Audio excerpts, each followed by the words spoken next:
Everyone, good morning, Sitaram. કેમ છો બધા? જો કે મજામાં જશો, અમે પણ મજામાં છીએ. જો સવારના 10:15 વાગી ગયા છે અને અમે લોકો નીકળીએ છીએ. મારા બેનના વાડીએ જઈએ છીએ. મારી બેનની વાડી છે અહીં ખારચિયા બાજુમાં, એટલે નૈત્રીન પપ્પાને બહુ જ ગમે. તો જો કે મારી બેન નહીં તો કાલ રાતના વયા ગયા છે, રાત રોકાણા હતા ત્યાં, એટલે આને અહીંયા રાત રોકાવું હતું, પણ એને ક્રિકેટ મેચ હતો એટલે પછી રાત્રે ન ગયા. પછી સવારે ઉઠીને મને કે ફોન કર, રોકાવાના છે? તો એ કે આ રોકાવાના છીએ રોંઢા સુધી. તો અત્યારે જો જઈએ છીએ. આમાં થોડું ઘણું શાકભાજી લીધું છે અને થોડું ઘણું ત્યાં એમ તો છે રસોડુંનું, એટલે બધી અહીંયા હોય એટલે હવે અહીંયા રસોઈ કરશે, એ શાક બનાવશે ને હું રોટલીને ભાત બનાવીશ. અને મેં તો અત્યારે જો ભૂખ લાગી હતી ને તો તરબૂચ ખાઈ લીધું અને એક કેળું ખાઈ લીધું, કારણ કે ત્યાં પછી જવું છે એટલે ત્યાં કંઈ ગ્રીન જ્યુસ ને એવું તો કંઈ મેળ આવશે નહીં આજે, એટલે મેં તો અત્યારમાં ખાઈ લીધું. જો 10 વાગે બધી ફ્રૂટ ખાઈ લીધું, થોડુંક તરબૂચ ખાધું અને કેળું ખાધું. પછી હવે બપોરે જોઈએ ત્યાં જો ભૂખ લાગશે તો પછી થોડુંક જમી લઈશ 30%. ચાલો તો રહેજો કન્ટિન્યુ, નીકળીએ છીએ અમે. તમે વાડી પૈસા નથી નકર વાડી લઈ લઈ તો રૂપિયા નથી. અરે છાશ લેતી થાવ છું અહીંયા દુકાનેથી આગળ છાશ લેવાની છે, વેફર ને બધી લેવાનું છે, પણ એ રોવે છે. જો ભલે ને રિયાઈ કરી દે કોક, હાલો ને તમે બેહી જા, મને કે હોન્ડામાં બેહી જ જા બસ. હાલો હાલો હાલો, જો કેવી રોવે છે મારા દીકરા. ક્યાંય ન જાવ તને મૂકીને મારે કાના. આ બેહી ગઈ છો, આ બેહી ગઈ મારા દીકરા. જો આ બેહી ગઈ, જોવે પાછી વાહે વળીને જોવે બેઠી કે નહીં. ચાપરાજપુર પહોંચી ગયા છે ને બસ થોડી વારમાં જ અમે જ્યાં જવું છે એ વાડી આવી જશે. મસ્તીની વાડી છે, મજા આવે ટૂંકમાં. નવરા છીએ, રવિવાર છે અને ખાસ તો એક વરસાદ થઈ જાય ને તો મજા આવે. હજી વરસાદ તો અમારો તો નથી દેખાડો દીધો, પણ મજા આવે છે. વાડી આનંદ આવે, શાંતિ મળે એટલે જાય છે. અને પાછા હાઈ પાછા 5 વાગે મેચ ચાલુ થઈ ગયેલા. હમંઢિયાળા પહોંચી ગયા છીએ અને આને માથું ચડ્યું છે, માથાની ગોળી લેવા ઉભા રહ્યા અને સોડા પીવી છે, લીંબુ સોડા. આદિત્ય ફાર્મ પેલો ખોલવો જોઈએ ને. જો અમારે મિલન કુમાર કામે લાગી ગયા છે. ઓરિજિનલ ખેડૂ, ઓરિજિનલ ખેડૂ લાગે. અને અમારો આદિત્ય જો તડકામાં આટા મારે છે.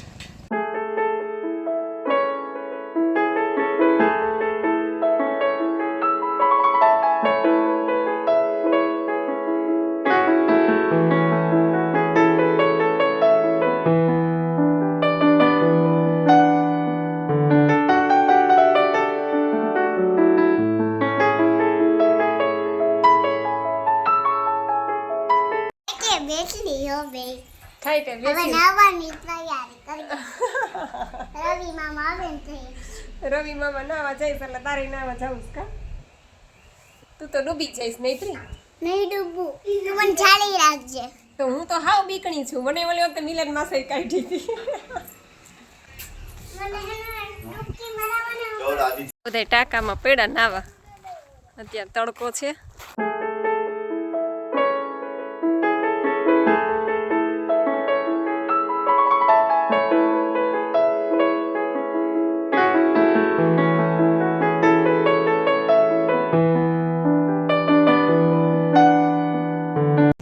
કેટલા વાગ્યા? 1:30 થઈ ગઈ છે. સમજો રવિ, હજી ગેસ ચાલુ જ છે. રોટલીની ચીપીઓ મારા હાથમાં જ છે. હાલો 2 વાગી ગયા છે અને જમી લીધું, વાસણ બાસણ ઉટકી લીધા, કચરા પોતા થઈ ગયા છે, બધું ચોખ્ખું કરીને પછી હવે નીકળવાની તૈયારી કરીએ છીએ. હાલો નૈત્રી, પછી આવશું. બપોર વચ્ચે નો વરસાદ આવ્યો, અહીંયા નીચે બધાય પાથરીને સૂતા હતા, મારા સાસુ બધાય હતા. હા વરસાદ જ હતો ત્યાં જો ને.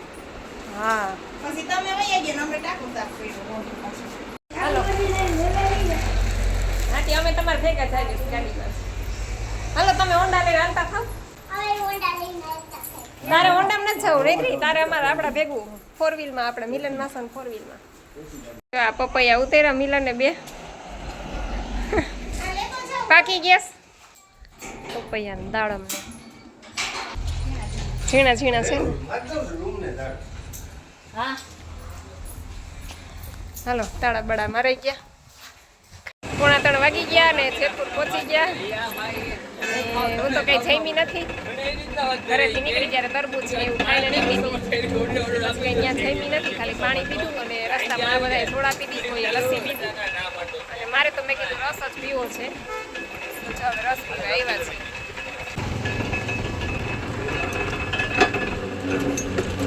મેત્રી બેનની બોલતી બંધ થઈ ગઈ, તડકો લાગ્યો. 6:30 વાગી ગયા છે, વાતાવરણ થઈ ગયું છે મસ્તીનું, વરસાદ આવે એવું, પણ આવતો નથી વરસાદ. 4 વાગે તો એવું અંધારું થયું હતું ને એમ થતું હતું કે હમણાં વરસાદ તૂટી પડશે, પણ હવે છાંટાઈ અત્યારે તો આવ્યા, પણ હવે આ ઉઘાડ થતો જાય નહીં, આવે તો મજા આવે. કા હે હા ઉઘાડ થઈ ગયો, જો આ વાદળું વયું ગયું. આપણે નહીં આવે, બધે આવશે પણ આપણે નહીં આવે. અમારે જેતપુરમાં વરસાદ મોકલો, વરસાદ હાટું તરસી ગયા છીએ અમે લોકો. બધે આવે છે, પીઠળિયા સુધી આવે છે, પણ અમારે નથી આવતો.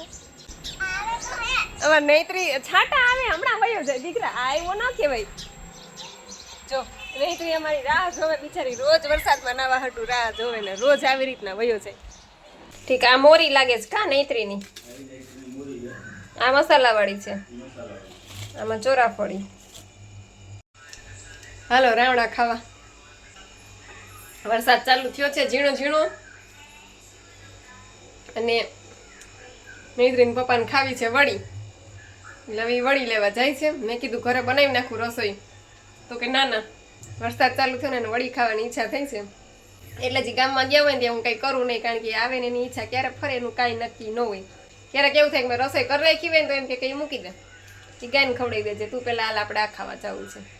એવા ખાવાના શોખીન છે.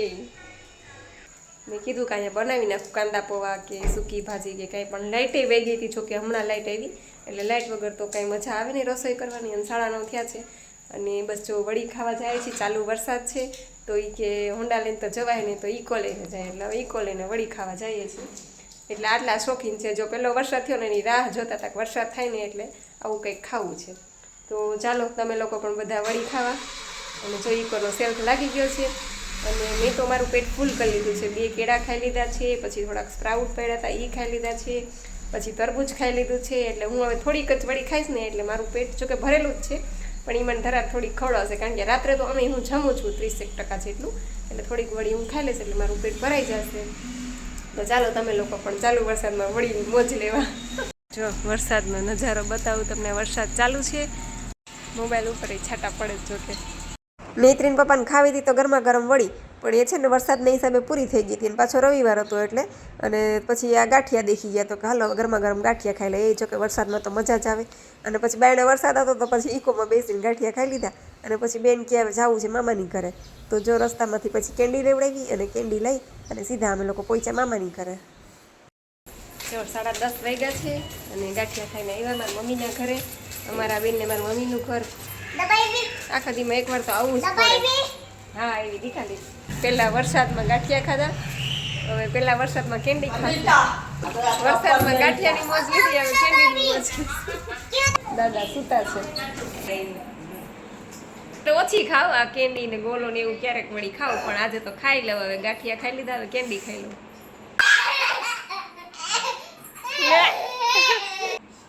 બેજા થાકી જાય.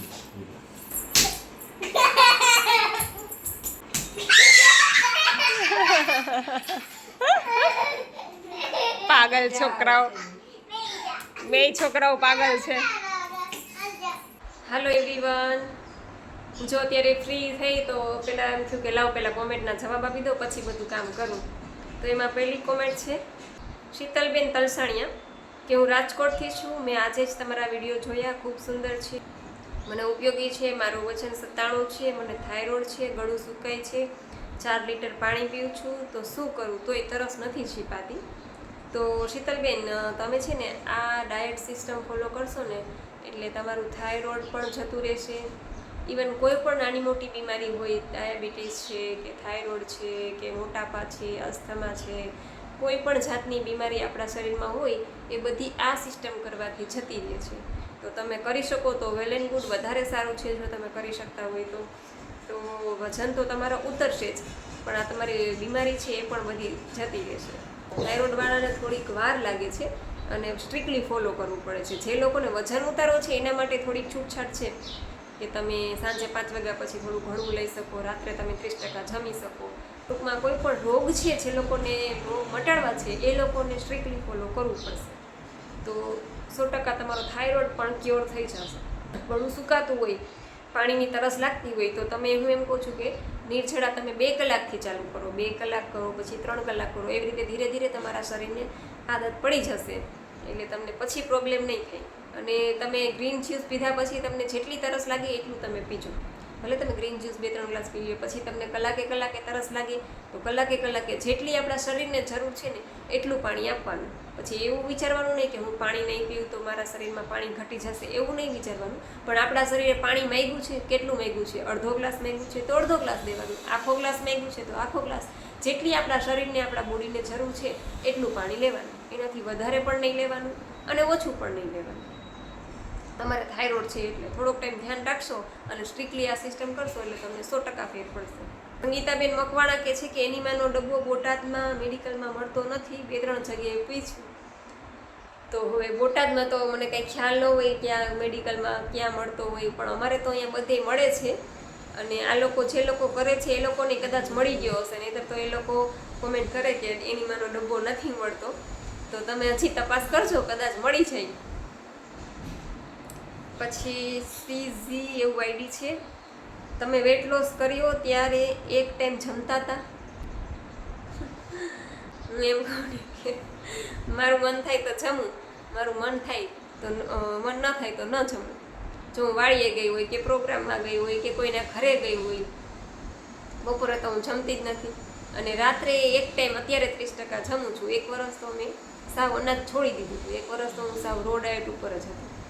એટલે મારે ને 3.5 મહિનાની થઈ હતી ત્યાર પછી મેં પાછી સિસ્ટમ ચાલુ કરી હતી.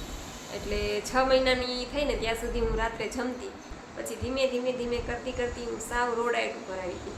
પછી એક સમય એવો આવ્યો કે નૈત્રીના પપ્પાને સિઝન અમારે ચાલુ થઈ પ્રોગ્રામની, એટલે ત્યારે નૈત્રી નાની હોય એટલે હું તો જઈ ન શકું એને મૂકીને. એના પપ્પાને તો પ્રોગ્રામમાં જવું પડે, ધંધો છે તો એ પ્રોગ્રામમાં જતા રહીએ. પછી મારે પાછળથી નૈત્રીને રાખવાની, અને નૈત્રી એટલી બધી એક્ટિવ ને કે એને 1 સેકન્ડ પણ રેડી ન મૂકાય, એટલી બધી એક્ટિવ. એટલે મારે રસોઈ કરવાનો તો પ્રશ્ન જ ન આવતો. એટલે ત્યારે મને છે ને આ ન્યૂ ડાયટ સિસ્ટમ છે ને મને આશીર્વાદરૂપ નીવડી છે મારા માટે તો. કારણ કે 1 વર્ષ મેં રસોઈ કરી જ નથી. જ્યારે ભૂખ લાગી ત્યારે કાચું સુધારીને ખાઈ લીધું, જ્યારે ભૂખ લાગી ત્યારે ફ્રૂટ સુધારીને ખાઈ લીધું, જ્યારે ભૂખ લાગી ત્યારે જ્યુસ બનાવીને પી લીધું. અને એવું તો હાલતા ચાલતા થઈ શકે. એને થોડીક વાર સૂતી હોય એટલી વારમાં હું મારી થાળી બનાવી લઉં, નીચકા નાખતી જાઉં ને હું ફ્રૂટની ડીશ લઈને ખાતી જાઉં. આવું મેં 1 વર્ષ કર્યું. એટલે મારું તો એવું છે. અને અત્યારે એ જો હું 30% જમું છું, વધારે જમતી નથી. હા, ક્યારેક કોક વાર બપોરે એ મહિનામાં એકાદી વાર જમી હોય, 15-20 દિવસે મહિને એકાદી વાર, તો એટલો કંઈ વાંધો નથી. અને એ પણ આપણે ફૂલ પેટ તો કંઈ જમતા નથી. જ્યારે 1 વર્ષ મેં કર્યું ને રો ડાયટ ઉપર, એમાં મારે કેટલાય પડાવ એવા પણ એવા છે કે એમાં મેં 8 દિવસ મેં રસાહાર કર્યો હોય, ખાલી જ્યુસ ઉપર રહી હોય. 8 દિવસ ખાલી ઓનલી એક અઠવાડિયું મેં એવું કર્યું હતું કે ઓનલી હું ગ્રેપ્સના જ્યુસ ઉપર હતી. જ્યારે ભૂખ લાગે ત્યારે દ્રાક્ષનો જ્યુસ કાઢીને પી લેવાનું. સૌથી પહેલાં નિર્જળા આપણે કરીએ 2-4 કલાક 6 કલાકના જે કરતા હોય, પછી હું ગ્રીન જ્યુસ લઈ લેતી, પછી આખો દિવસ દ્રાક્ષનું જ્યુસ પીતી. એવું મેં અઠવાડિયું કર્યું. પછી 1 અઠવાડિયું વચ્ચે એવું હતું કે હું ઓનલી કેરી ઉપર જ રહી હતી. 8 દિવસ ખાલી કેરી જ ખાતી હતી. જ્યારે ભૂખ લાગે ત્યારે કેરી સુધારીને ખાઈ લો, જ્યારે ભૂખ લાગે ત્યારે કેરી સુધારીને ખાઈ લો. પછી વચ્ચે એકાદો દિવસ આખો દિવસ પપૈયું જ ખાવ. પછી એકાદો દિવસ વચ્ચે ખાલી રસાહાર કરું, નાળિયેરનું દૂધ છે કે થીક શેક છે કે પછી ગમે કોઈ પણ જ્યુસ કરીને પી લો. એટલે મારું તો આવું રૂટીન ચાલતું જ હોય છે. તમને 30% રાત્રે જમવાની છૂટ છે. અને સાંજના 5 વાગ્યા પછી તમે એવું લાગે કે ચટપટું કંઈ ખાવાનું મન થયું છે તો તમે સ્પ્રાઉટનો પણ બધું નાખી મસાલા, ચાટ મસાલા છે તે નાખીને તમે લઈ શકો. એટલે મારું તો એવું છે, સાવ અલગ જ છે. પણ તમે લોકો જેટલું કરી શકો એટલું કરજો. જો 6 કલાકના નિર્જળા ન થાય તો 4 કલાકના કરજો તો એ વજન તો ઉતરશે જ. પ્રતિભા જાડેજા કહે છે કે આજે મારો 2 કિલો વેટ લોસ થયો હો ma'am, thank you so much ma'am, support ma'am. હું ગ્રીન જ્યુસમાં પાણીપુરી જેવું પાણી બનાવીને પીઉં છું, ટેસ્ટી. સરસ જ્યોતિબા, ખૂબ સરસ. તમારો 2 કિલો વેટ લોસ થઈ ગયો છે. હમણાં જ કંઈક તમે આની પહેલાં કોમેન્ટ હતી કે 1 કિલો લોસ થયો છે, કે 3-4 દિવસ પછી તમારી પાછી કોમેન્ટ છે કે 2 કિલો વેટ લોસ થયો છે. એટલે 1 મહિનામાં 5 કિલો તો હું ઓછામાં ઓછો કહું છું 5 કિલો. પછી તમારી બોડી હિલિંગ કરે તો 8 કિલો પણ તમારો વેઇટ લોસ થઈ શકે છે. અને સ્ટ્રિક્ટલી થોડું કરજો, કારણ કે તમારે 107 કિલો વેઇટ છે એટલે થોડુંક વધારે લાંબુ ચાલશે. પણ હિંમત નહીં હારતા. તમારે એ નક્કી કરવાનું કે જો આ બેનને જરૂર નથી તો આ બેન કંઈ ખાતા નથી, આટલા નિર્જળા કરે છે, વધારે રો ફૂડ ઉપર રહે છે ને રાત્રે ખાલી 30% જ ખાય છે. તમારે એવું વિચારવાનું. એટલે તમને છે ને આમ શું કહેવાય, મોટિવેશન વિડીયો એટલે જ હું આ રોજનો મૂકું છું. થોડી હિંમત આવી જાય એમ કે ભાઈ આ બેન કરે છે તો આપણે કેમ ન કરી શકીએ, બરાબર ને? તો આપણે બોડીને થોડુંક તો આપણે પેલું કષ્ટ પડશે જ, કારણ કે આટલા વર્ષોથી આપણે રાંધેલું ખાવાની આદત છે તો એ આપણે છોડીએ એટલે થોડુંક તો એને બોડીને ઓલું થવાનું જ છે. પણ આદત પડી જશે, આ પણ આદત પડી જશે. અત્યારે જો હું સવારથી ઉઠી હોય ત્યારથી મેં મોઢામાં પાણી ન નાખ્યું, મારે નિર્જળા 4-5 કલાકના તો એમના મેં થઈ જાય. પછી હું ગ્રીન જ્યુસ લઈ લઉં, પછી જ્યારે ભૂખ લાગે ત્યારે હું ખાવા છું, નથી ખાતી એવું નથી. પણ ખાવાનું શું કે આપણે કાચું ચૂલે ચડાવેલું નહીં ખાવાનું, અને રાંધેલું આપણે રાત્રે એક ટાઈમ ખાઈ લઈએ એટલે આપણે સંતોષે થઈ જાય. અને આપણે જે વર્ષોની આદત છે એટલે એમાં આપણે એમ થાય કે ના આપણે ખાઈ લીધું, અને એનીમાં તમે પ્રોપર કરજો. પછી વિપુલભાઈ કહે છે કે મારે વજન ઉતારવું છે પણ ઉતરતું નથી. તો વિપુલભાઈ તમે આ સિસ્ટમ કરશો એટલે ચોક્કસ તમારું મહિને 4-5 કિલો ઉતરી જ જશે. બધાના ઉતરે છે, ઘણાના ઉતરા છે, અને મારું પણ ઉતરું છે તો તમારું પણ ઉતરશે જ. પણ આ સિસ્ટમ તમારે ફોલો કરવી પડશે. મારો વિડીયો તમે જોઈ લેજો, આગળના વિડીયોમાં છે હું બધું સમજાવું છું રોજે રોજનું. તો એ વિડીયો તમે જોજો એટલે તમને ખ્યાલ આવી જશે. પછી નૂતનબેન કહે છે કે તમારો કોન્ટેક નંબર આપો. પણ નૂતનબેન હું છે ને આમાં મારો કોન્ટેક નંબર ન આપી શકું. તમે છે ને મને ઇન્સ્ટામાં કોન્ટેક કરજો, મારો ઇન્સ્ટામાં હું તમને રિપ્લાય આપીશ. પછી પલ્વિકાબેન પુરોહિત કહે છે કે બહુ ભૂખ લાગે છે તો ભૂખ ના લાગે તેવું બતાવો. તો પલ્વિકાબેન એમાં એવું છે કે આ બધું છે ને આપણા માઇન્ડ ઉપર છે. થોડુંક આપણે આપણા માઇન્ડને પણ ઓલું શું કહેવાય કે આ મન મક્કમ કરવું પડશે થોડુંક. જો વેઇટ લોસ કરવું હોય તો પછી થઈ જાય ને પછી તમને થોડીક છૂટછાટ મળે છે, થઈ જાય વેઇટ લોસ, પછી તમને કોઈ ના નથી. પણ અત્યારે થોડોક ટાઈમ જ્યાં સુધી વેઇટ લોસ ન થાય ત્યાં સુધી આપણે થોડુંક, અને હા ભૂખ્યા રહેવાનું પણ નથી. ખાલી 4-5 કલાક જે તમે નિર્જળા કરો, 6 કલાક ન કરી શકો તો 4 કલાક કરો. એ 4 કલાક જ તમારે ભૂખ્યા રહેવાનું છે. બાકી તો તમને જ્યારે ભૂખ લાગે ત્યારે તમે ખાઓ, કલાકે ખાઓ, ફ્રૂટ ખાઓ, વેજીટેબલ ખાઓ, જે ભાવે એ ખાઓ, અને રાત્રે 30% જમી લો. બાકી 2 ટાઈમ એનીમાં ફરજિયાત છે. એનીમાં તો કરજો ને કરજો. અને થોડુંક ભૂખ લાગે 2-4 કલાક તો થોડુંક મનને સમજાવી દેવાનું કે 4 કલાક પછી તો આપણે ગ્રીન જ્યુસ પીવાનું જ છે. ત્યાર પછી તમને જે ખાવું હોય એ ખાઓ. પછી લીરીબેન કહે છે ગુજરાતીમાં લખીને મોકલો, વજન ઘટાડવા માટે મોકલો તો સારું એમ. તો લીરીબેન ગુજરાતીમાં હું તમને લખીને મોકલીશ ને તો આખો દિવસ લખીશ ને તો એ પૂરું નહીં થાય. એના કરતાં છે ને તમે મારા વિડીયો જોતા રહેજો. વિડીયોમાં મેં બધું સમજાવેલું છે કે તમારે સવારે ઉઠી સૌથી પહેલાં એનીમાં કરવાનો છે, પછી 6 કલાક ન થઈ શકે તો 4 કલાક, 4 કલાક ન થાય તો 2 કલાકથી સ્ટાર્ટ કરો. નિર્જળા કરવાના છે. નિર્જળા એટલે પાણીનું ટીપું પણ મોઢામાં નાખવાનું નથી. અને ત્યાર પછી તમારે સૌથી પહેલાં ગ્રીન જ્યુસ લેવાનું છે. ત્યાર પછી તમે આ આગળની કોમેન્ટ જે ભાઈની હતી ને એને પણ હું સમજાવું છું, એને પણ કહી દઉં આ કોમેન્ટ દ્વારા, એટલે એને પણ જવાબ મળી જાય. ત્યાર પછી તમારે ગ્રીન જ્યુસ લેવાનું છે. ગ્રીન જ્યુસ પછી તમારે જેટલું ખાવું હોય એટલું ફ્રૂટ ખાઓ, સલાડ ખાઓ, વેજીટેબલ ખાઓ, જ્યુસ પીવો, નાળિયેર પાણી પીવો, અને રાત્રે 30% જમી લો. તો જમવામાં તો આપણે શું લેવાનું છે કે બાજરાનો રોટલો છે, ખીચડી છે, શાક વધારે લેવાનું છે. રોટલો ભલે ઓછો લ્યો પણ શાક બાઉલ ભરીને લેજો, શાકમાં કોઈ મનાઈ નથી. વેજીટેબલ ખીચડી તમે કરી લ્યો તો વેજીટેબલ ખીચડીમાં બધા વેજીટેબલ નાખો, અને દાળ ને ચોખા થોડા થોડા નાખો એટલે અનાજ આપણા પેટમાં ઓછું છે. તો તમારે આ રીતના રાતના વેજીટેબલ ખીચડી છે, વેજીટેબલ પુલાવ છે, પછી તમે પુડલા બનાવીને બધું હાંડવો છે કે રવાનો ઉત્તપમ છે, વેજીટેબલ તમે કંઈ પણ લઈ શકો છો. રાત્રે આપણે મિલ્ક પ્રોડક્ટ નથી લેવાની, ડેરી પ્રોડક્ટ નથી લેવાની, બેકરીની પ્રોડક્ટ નથી લેવાની, સફેદ મીઠું નથી લેવાનું. એની જગ્યાએ તમે સિંધાનું લઈ શકો. પછી ખાંડ નથી લેવાની, એની જગ્યાએ તમે ગોળ લઈ શકો. બધા ઓપ્શન છે જ કે આની જગ્યાએ તમે આ લઈ શકો. તો બસ આ સિસ્ટમ છે આખી મેં તમને સમજાવી. અને સવારે ઉઠી એનીમાં કરવાનું, રાત્રે સૂતા પહેલાં એનીમાં કરવાનું છે. તો આશા રાખું છું કે તમને લોકોને તમારી કોમેન્ટના જવાબ મળી ગયા હશે. તો બસ વિડીયો અહીં એન્ડ કરું છું. વિડીયો તમને ગમ્યો હોય તો લાઈક કરો, શેર કરો, અને ચેનલમાં પહેલી વાર હોય તો ચેનલને સબસ્ક્રાઈબ કરજો. મળશું પાછા નેક્સ્ટ વિડીયો સાથે. ત્યાં સુધી આવજો. સીતારામ, જય શ્રી કૃષ્ણ, જય રામજી કી.